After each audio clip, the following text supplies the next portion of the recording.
19 जून 2026 इस दिन सूबे के मुखिया योगी आदित्यनाथ ने अयोध्या में एक जनसभा को संबोधित किया था। कहा था, आस्था के साथ खिलवाड़ करने वालों को बख्शा नहीं जाएगा।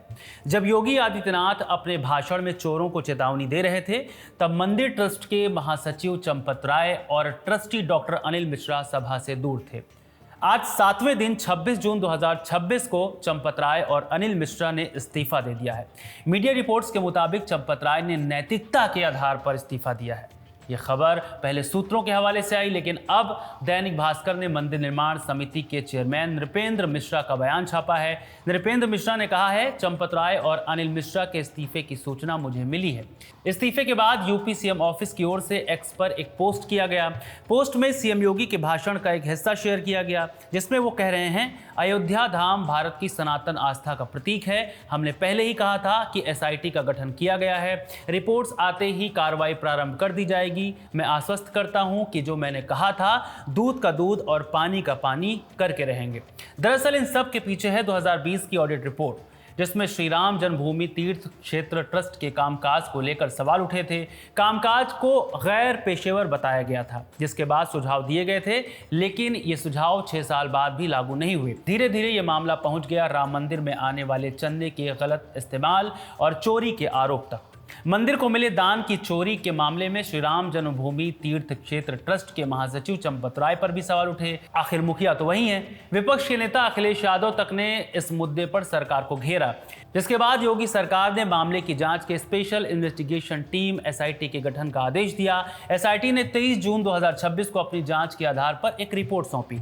मीडिया रिपोर्ट्स के मुताबिक एसआईटी की जांच रिपोर्ट में चंपत राय पर कोई व्यक्तिगत आरोप नहीं है, लेकिन एसआईटी की सिफारिश पर ही जिन 8 लोगों के खिलाफ नामजद मुकदमा दर्ज किया गया है, उनमें चंपत राय के ड्राइवर का भी नाम है।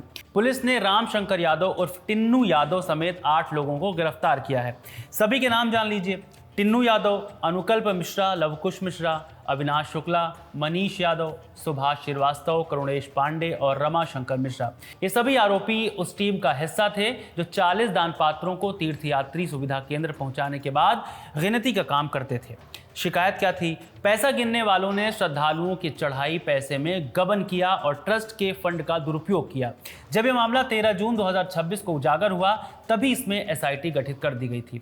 राम मंदिर चंदे को लेकर हुए विवाद ने तीखे राजनीतिक टकराव को जन्म दिया। समाजवादी पार्टी प्रमुख अखिलेश यादव ने आरोप लगाया कि जांच में बड़ी मछलियों को बचाया जा रहा है। उधर शिवसेना सांसद संजय राउत ने भी एक्स पर पोस्ट करते हुए पूछा, राम मंदिर के लिए उद्धव की दान की हुई 4 किलो चांदी कहां गई?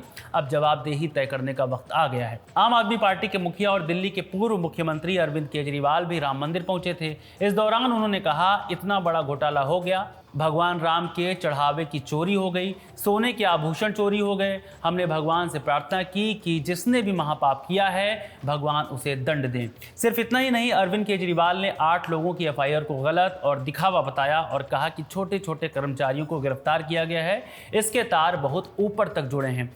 इसी वक्त मुख्यमंत्री योगी आदित्यनाथ देवरिया में जनसभा को संबोधित कर रहे थे। उन्होंने केजरीवाल पर तंज कसते हुए कहा, दिल्ली से भी एक सज्जन आए हैं, उनको बता दूं कि दिल्ली को 15 साल में कुछ नहीं दिया, दिल्ली को बर्बाद कर दिया। अयोध्या देखकर जाओ और जाकर पश्चाताप करो। इस मामले में एफआईआर दर्ज होने के बाद अयोध्या के धर्मगुरुओं ने भी आरोपियों को कड़ी सजा दिलाने की मांग की है। धार्मिक वक्ता करपात्री महाराज ने एसआईटी की जांच पर नाराजगी जताई है। उन्होंने कहा, मैं एसआईटी की जांच से संतुष्ट नहीं हूं। मैं सीएम योगी आदित्यनाथ से कहना चाहता हूं कि वे इस पर कड़ी कार्रवाई करें। ऐसे लोगों के खिलाफ एफआईआर दर्ज होनी चाहिए और उन्हें अयोध्या छोड़ने के लिए कहा जाना चाहिए। साकेत भवन पीठाधीश्वर सीताराम दास महाराज ने कहा, मामले की सुनवाई तेजी से होनी चाहिए और दोषियों को ऐसी सजा मिले ताकि मिसाल बने। सवाल है कि अब चंपत राय ने क्यों इस्तीफा दिया? अगर बात नैतिकता के आधार पर ही इस्तीफे की है, तो ये तय करने में लगभग 20 दिन कैसे खर्च हो गए? पत्रकार सुकेश रंजन ने 25 जून को एक्स पर लिखा था कि खबर है आरएसएस ने चंपत राय को राम मंदिर ट्रस्ट से इस्तीफा देने को कहा है। नैतिक जिम्मेदारी लेकर अगर संघ और वरिष्ठ व्यक्ति का इस्तीफा करा सकता है, क्या यह संदेश बीजेपी और सरकार के मंत्रियों और मुख्यमंत्रियों के लिए है? इस सवाल के साथ ये भी ध्यान में रखना जरूरी है कि बहुत जल्द केंद्रीय मंत्रिमंडल का विस्तार होने वाला है। तो क्या इस संदेश की परिणति कैबिनेट विस्तार में देखने को मिलेगी? सुर्खियों में धर्मेंद्र प्रधान, नितिन गडकरी और इनसे पहले हरदीप पुरी रहे हैं। NEET 2026 paper leak, CBSE OSM विवाद में शिक्षा मंत्री धर्मेंद्र प्रधान पर सवाल उठे हैं। जंतर मंतर पर कॉकरोच जनता पार्टी प्रधान के इस्तीफे की मांग करते हुए 20 जून से ही धरने पर बैठी हुई है। एथेनॉल ने जो आग लगाई है उसकी लपटें परिवहन मंत्री नितिन गडकरी तक पहुंच रही है। याद कीजिए, एप्स्टीन फाइल्स के मामले में हरदीप सिंह पुरी पर विपक्ष ने कई आरोप लगाए थे। हालांकि नरेंद्र मोदी सरकार का ट्रैक रिकॉर्ड देखें तो सवाल उठने और राजनीतिक आरोप लगने पर इस्तीफा देने का रिवाज तो नहीं रहा है। तो देखते हैं कैबिनेट विस्तार की तस्वीर में संदेशे की छाप कितनी दिखती है। फिलहाल राम मंदिर चंदा मामले में जांच चल रही है, सीसीटीवी फुटेज निकाले जा रहे हैं। इंडिया टुडे की रिपोर्ट है कि छिपे हुए कैमरों से एक हफ्ते की फुटेज देखने के बाद मंदिर प्रशासन को पता चला कि दान की गिनती में शामिल कुछ कर्मचारी जानबूझकर सीसीटीवी कैमरों का व्यू ब्लॉक कर देते थे, जबकि उनके साथी तैयार किए गए नोटों के बंडलों से नोट निकालकर अपने कपड़ों में छिपा लेते थे। अधिकारियों के मुताबिक इसके बावजूद चोरी की घटना कवर्ड सर्विलांस सिस्टम में रिकॉर्ड हो गई। द इकोनॉमिक्स टाइम्स की रिपोर्ट के मुताबिक राम मंदिर में लगे सीसीटीवी कैमरों की पूरी फुटेज न होने की वजह से जांच पर असर पड़ रहा है। सूत्रों के हवाले से लिखा गया है कि इन कैमरों की फुटेज सिर्फ 45 दिनों तक ही उपलब्ध रहती है, जिसके बाद ये अपने आप डिलीट हो जाती है। देखना होगा कि एसआईटी जब अपनी जांच खत्म करती है और अंतिम रिपोर्ट सौंपती है तो उसमें क्या तथ्य सामने आते हैं। इस मामले में आगे जो भी अपडेट होंगे वो खबर गाँव पर मिलता रहेगा। इस वीडियो में फिलहाल इतना ही। मेरा नाम है रविशंकर। वीडियो को रिकॉर्ड किया है सर्वेश ने। शुक्रिया।